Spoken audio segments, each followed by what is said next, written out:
to the International Space Station.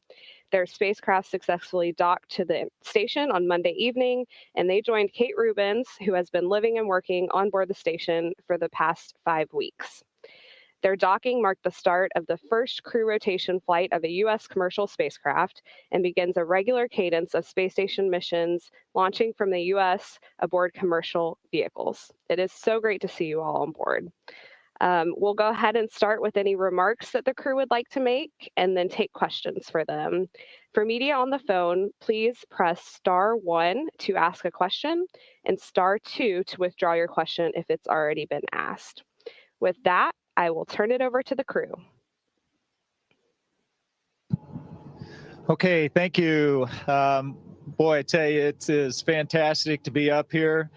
The launch itself was absolutely incredible. That vehicle really gets off the ground, and so it was exciting all the way up, and the ride was very smooth. So it's I know we had a few delays along the way, but we launched when we were supposed to, and we got here when we were supposed to. So from Crew One, we just want to say thank you again to all of the folks at NASA, at SpaceX, the DoD, everybody that helped make that launch successful. And we are really looking forward to the next 6 months up here on the International Space Station. Here. Okay, let's get started with Q&A. Let's start with Chris Davenport with the Washington Post. Hi guys, it's great to see you. My question is for Soichi. This is now the third vehicle that you've flown to space. I just wonder how resilience compared to the Soyuz and the shuttle. Thank you. Hey, Chris, thanks for the question. For the record, the Dragon is the best. It's a short answer. And of course, each vehicle has its own, peculiarity. But I feel Dragon is really ready to go up. It's really it's fun to ride. And 2 days and Dragon is really remarkable memories. So I'm really happy to be here again. Awesome. Okay, let's go to Joey Roulette with Reuters.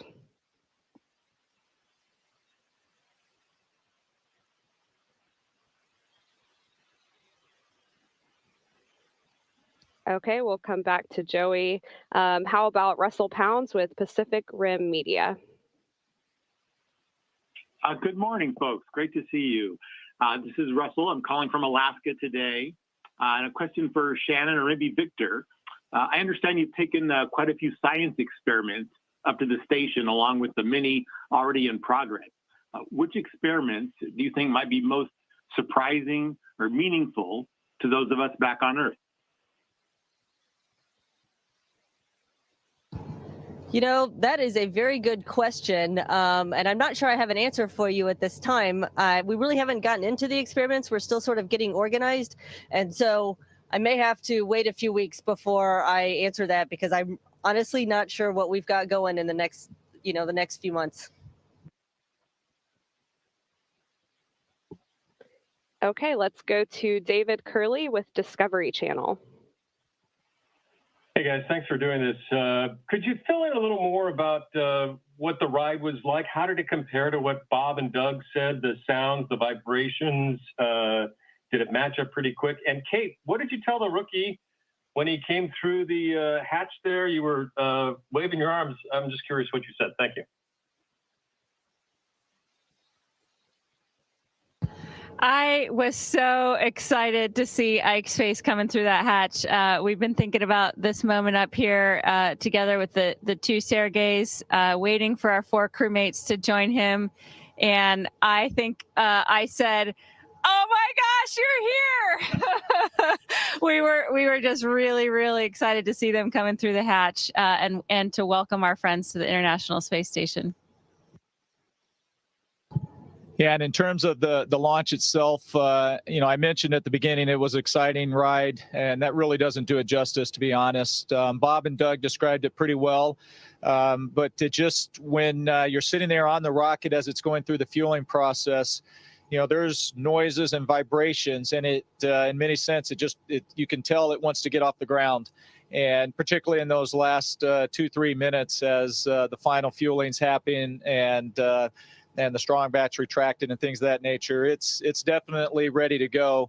And it leaped off the pad. It was amazing. And right after we, about 40 seconds into the flight, you throttle back a little bit, and you definitely noticed that. But then when it was time to get going again, it really picked up, and it was really moving.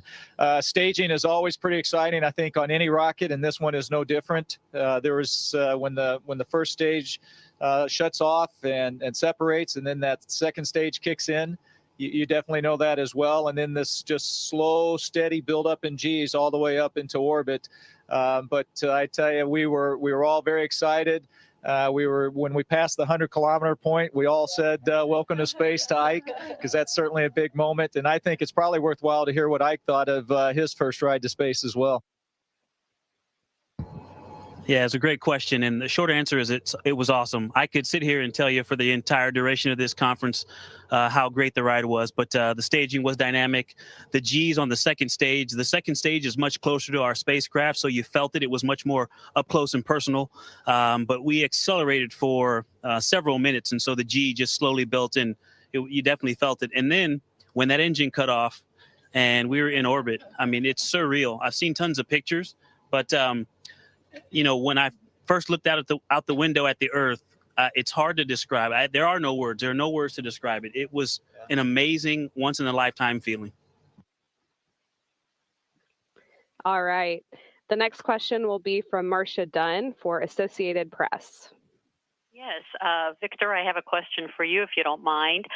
What was your biggest surprise about the launch, and having flown 3,000 hours and more than 40 aircraft, how hard was it to be hands-off the whole time? Thank you. Thank you. Interesting. That's a great question, Marcia, and how you doing? So, when I first started training for this 30 months or so ago, that was a big deal to me. I will tell you, on the 15th or Greenwich Mean Time on the 16th, it wasn't an issue at all. The rocket, the Falcon 9 performed superbly the way it was supposed to.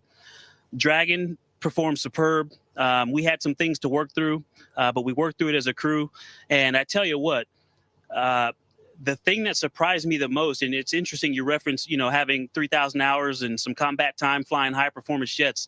The G was not the highest G I've ever felt, but it was for probably the longest duration. And so that was a surprise. In a fighter, you can't hold, 4 Gs for several minutes, not most aircraft. And so that was a surprise. And again, once those the second stage cut off and you're floating, again, I've been able to feel that for a few seconds, but to have that for an extended period was just truly amazing. Okay, let's go to Jeff Wynn with CBS Los Angeles. Morning, Victor. Thank you for doing this. I hope you can take a question from me. I'm from your hometown. Earlier in the week, I got to speak to your college wrestling coach, Coach Cal, and your department director at Cal Poly, Dr. Walsh. And both of them said that they literally cried when they watched the launch. And you going up was like having them on your back. What's it like for you to hear, your college instructors speak of you with that much pride? And, what are you hoping to share with kids, from this mission? Because I know that that's something that's very important to you as a girl dad. Wow. Thank you for that great question. A girl dad, a dad period. I hope that this inspires people to literally and figuratively look up. I really think having something to look up to now, especially as we bring 2020 to a close, it's just something that we all need. And, you mentioned 2 people who mean so much to me, and I could name a ton more, but, Coach Cal and Dr. Walsh, my advisor in undergrad, were huge inspirations to me. And so to hear that they were inspired by this, I mean, you're about to make me cry. That brought tears to my eyes just now. I was fortunate to see a shuttle launch when I was still flying test missions in the Navy, and it brought a tear to my eye. It was just such an amazing thing to think those folks are leaving the planet for a while. And it's hard, again, another thing that's kind of a life-changing event. So to share that with them was truly an amazing opportunity. Thanks for the question.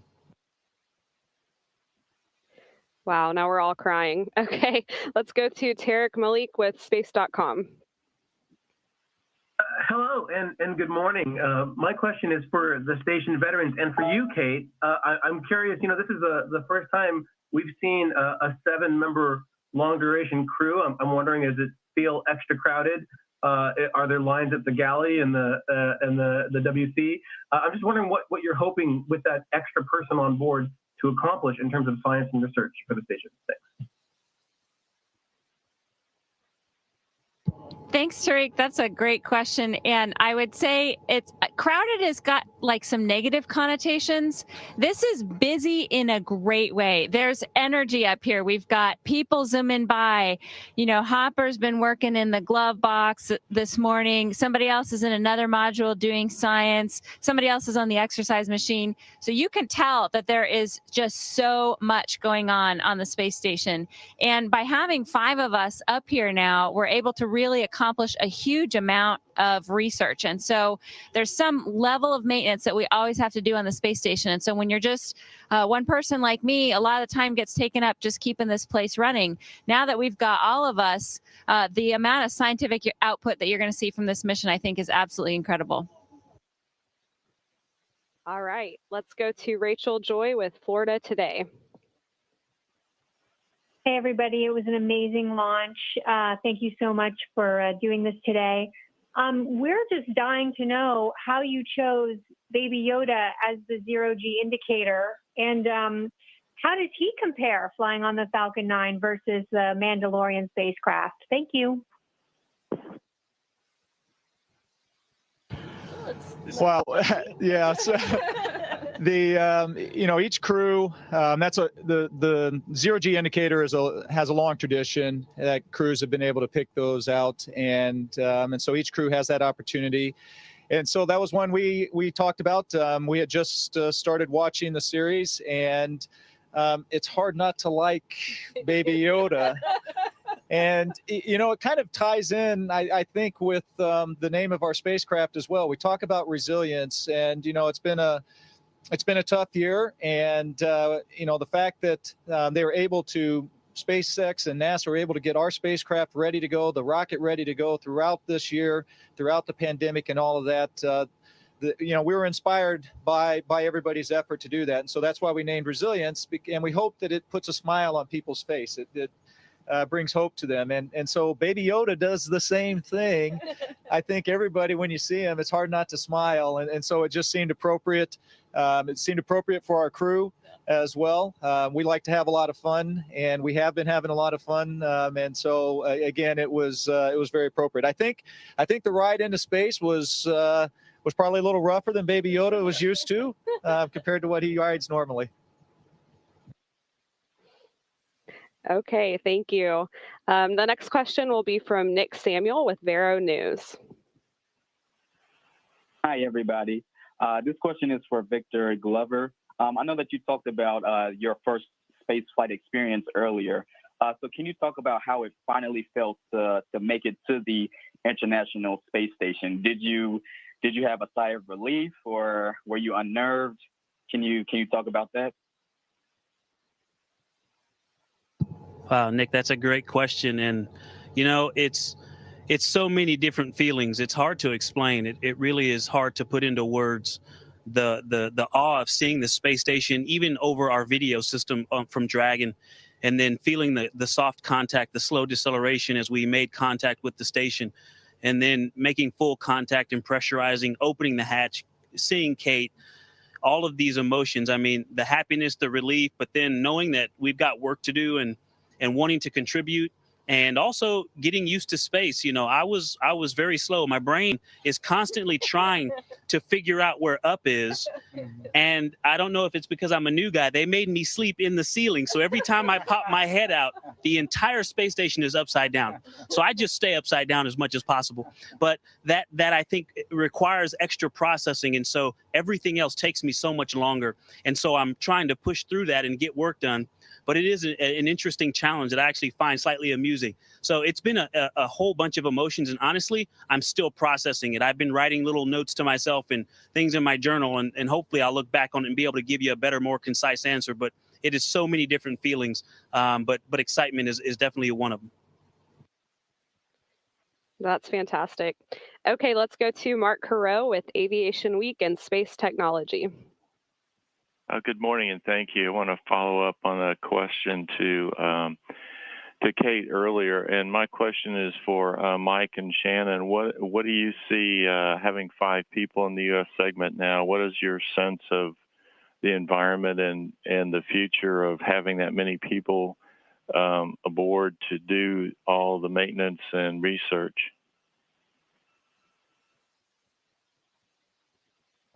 Yeah, I can. I'll start off, and I'll just say it's go time up here. I mean, we came across the hatch just a couple days ago, I guess, but it's been pretty busy since we showed up here. So I think the folks on the ground, all of the investigators out there, I think they've been waiting a long time for this moment, and so they've got our calendars full already. And I think it's a good thing. We are going to see just how much science can come out of this space station, and it's a lot.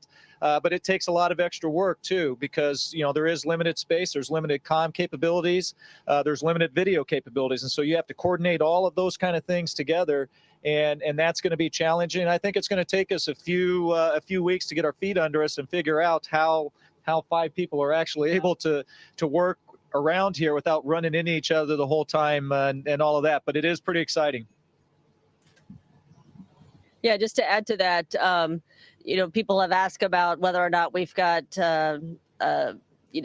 collisions on the exercise equipment or the WHC, but really it's the traffic jams that we have going through the modules trying to get from where we need to be from one place to the other. So it's definitely, you can tell that it's a lot fuller here instead of 3 people on this side, 5 people, but everybody's right, we're going to get a lot of work done, which is really good for all the science that goes on in the world. Okay, let's take the next question from Robert Perlman with Collect Space. Hi, a question for Mike Hopkins. You described how Dragon performed as a spacecraft. How is it performing as a bedroom?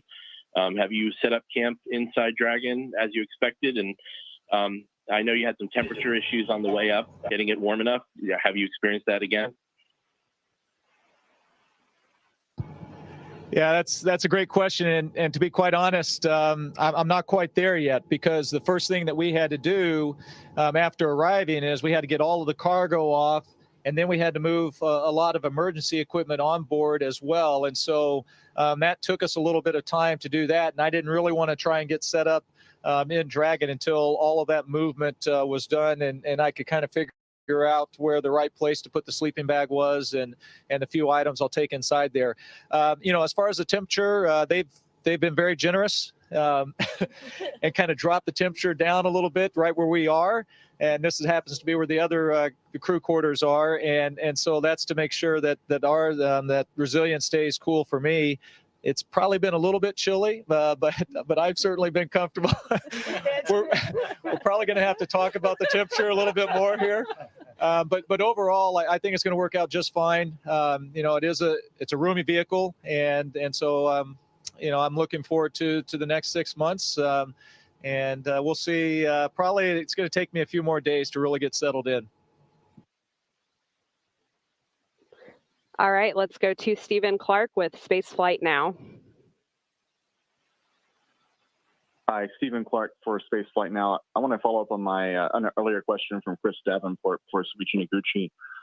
What makes Dragon the best, and can you give us a little window into life aboard the ship for 27 hours on the way to the space station, and how cramped is it compared to your experience with Soyuz and Space Shuttle?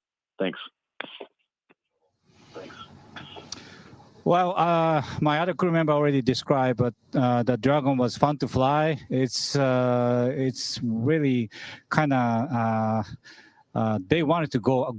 Dragons really wanted to go to space. The engine was really crisp and clear, and feel the vibration, and definitely defies the gravity, and it brings up to space in a matter of 9 minutes or so. And And the difference mainly is the feel of all the plumbing or also the fueling that you actually feel the liquid oxygen going into the tank a couple minutes before the flight, and also the feel the thruster, vibration, sound, and also the small orientation controlling jet. Since I'm sitting by the window seat, I feel the jet is firing jet right next to my head, which is actually a good sign. So obviously this is feels like you are actually inside the Dragon, bringing us up to space. So that was quite a feeling. Okay, let's take the next question from Jackie Goddard with the Times of London. Hello, and congratulations on another successful Crew Dragon flight. You all make spaceflight look so easy, but we know space is hard. What would be your best tip to future space travelers about how to prepare for living and working in space, particularly those who may not be career astronauts? I guess basically my question is there anything important that Tom Cruise needs to know?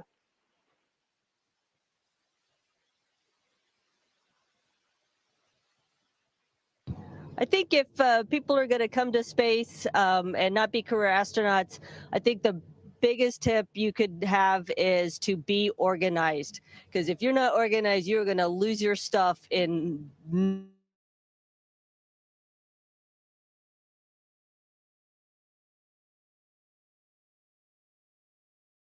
Okay, let's take a question from Joey Roulette with Reuters.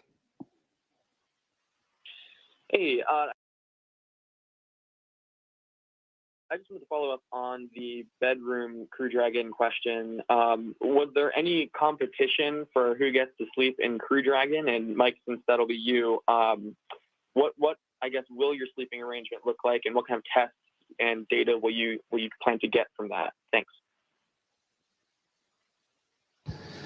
Yeah, we were talking about, if you know rock, paper, scissors, there's also another version called Gunman, Gorilla Man, Karate Man. So, but actually, there was a tradition when the shuttle used to come up and bring components and supplies to the space station. I think the commander always ended up sleeping on the shuttle, and it just felt right that's where I was supposed to go.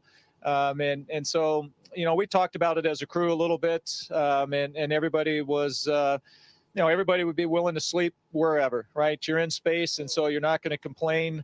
Yeah, you don't want to complain about where your sleeping quarters are. But in terms of, what we're going to get out of it, most of the time while we're docked, Dragon is going to be in what we call a quiescent mode, and so it's completely powered off. And so really, I think one of the things that I'm becoming more conscious about as I'm spending more and more time in there is I don't want to do anything to damage anything as I'm going in and out. And so for 160 or plus days, 200 days, whatever it is that we're up here, and I'm using that as my bedroom, it's also what's going to get us home. And so I want to make sure I don't do anything to compromise that while I'm sleeping in there. So I will probably spend a lot more time outside the crew quarters than if I had, or outside Dragon, and if I had one of the crew quarters that are in here. So I think that is an important piece of it that I don't ever want to forget.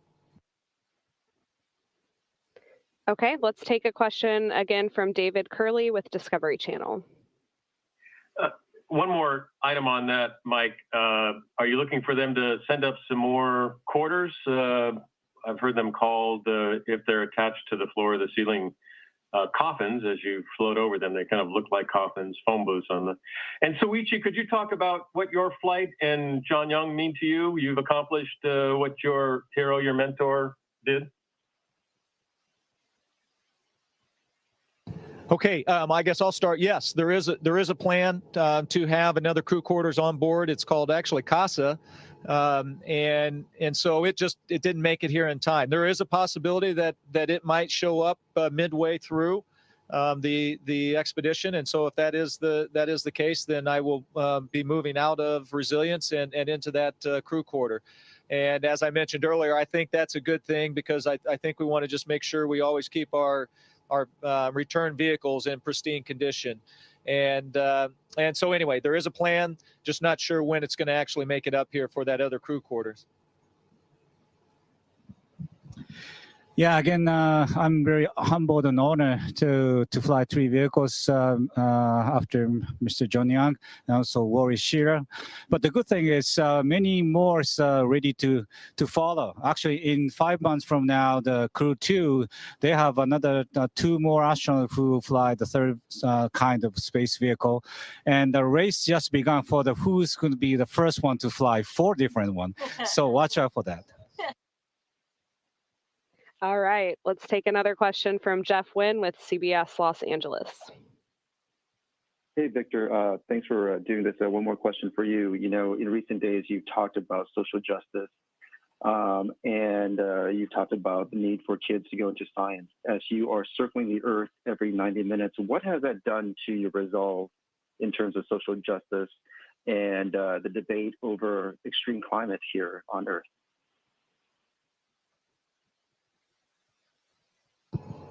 Yeah, that's, Jeff, that's a great but very, very large question.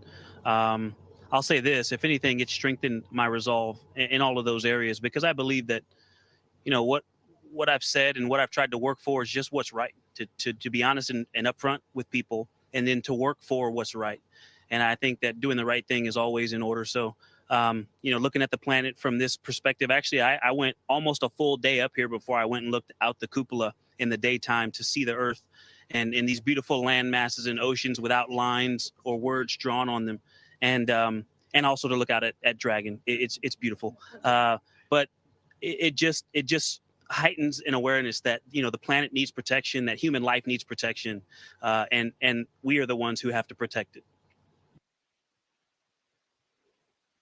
All right. I think we could talk with you all day, but unfortunately, that's all the time we have for questions. Thank you so much for your time and for your answers today. It was really great to talk with you.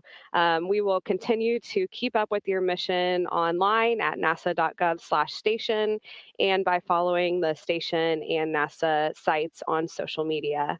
Thanks for joining, everyone. Thank you, everyone. Station, this is Houston ACR. That concludes our event. Thank you to all the participants from NASA PAO. Station, we are now resuming operational audio communications.